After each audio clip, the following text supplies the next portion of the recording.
Why did you bring us to this kasheri restaurant, ya Ramadan? I have a taste for kebab and kafta with papaganab. Ya Aliyah, I am on a low budget. Firstly, I save most of my salary with your mom for the sake of our marriage. Secondly, kasheri is very expensive at Abu Tariq restaurant, especially because I ordered an extra ward, fried onion, and rasbi laban for you. Ward ya Allah. I will immediately have heartburn, and I also may produce undesired gases. I want you to be rich, ya Ramadan. Being rich, ya Aliyah, is not all about it. I promise I will bring you everything you like when I become rich. But till this can become true, please continue to push me ahead in the right way. I am reminding you that you promised to explain how to amortize the bond's discount in the books of account of an investor. First of all, let's have an example for bonds purchased at a discount.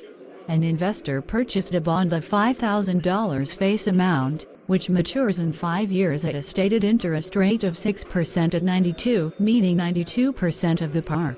The present value of both the face amount and the interest at the date of purchase is $4,600, the cost, which is $5,000 multiplied by 92%. The cost reflects a market interest rate of 8%.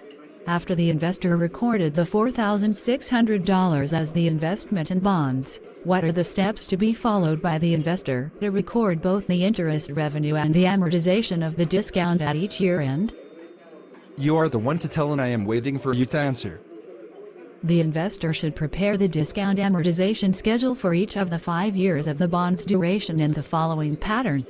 For year 1, the beginning carrying amount of $4,600, the cost is to be multiplied by the 8%, the market interest rate or the effective interest rate 100% minus 92% to arrive at year 1 interest revenue of $368.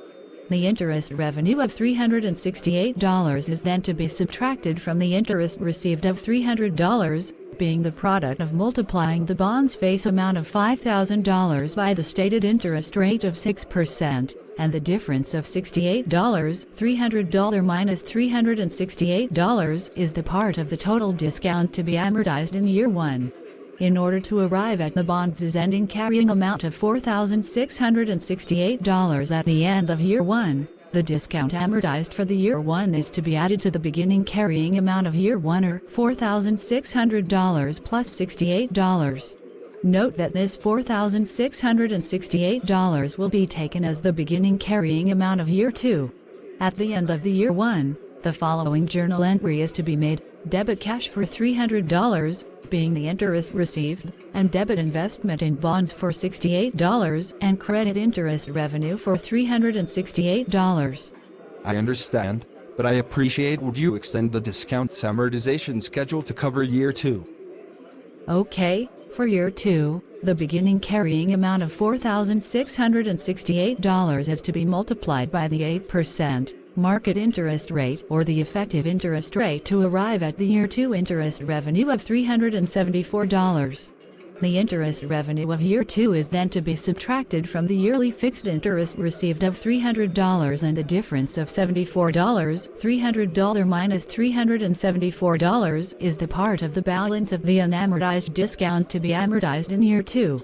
In order to arrive at the bond's ending carrying amount of $4,742 of year 2, the discount amortized for year 2 is to be added to the beginning carrying amount of year 2, or $4,668 plus $74. Note that this $4,742 will be taken as the beginning carrying amount of year 3.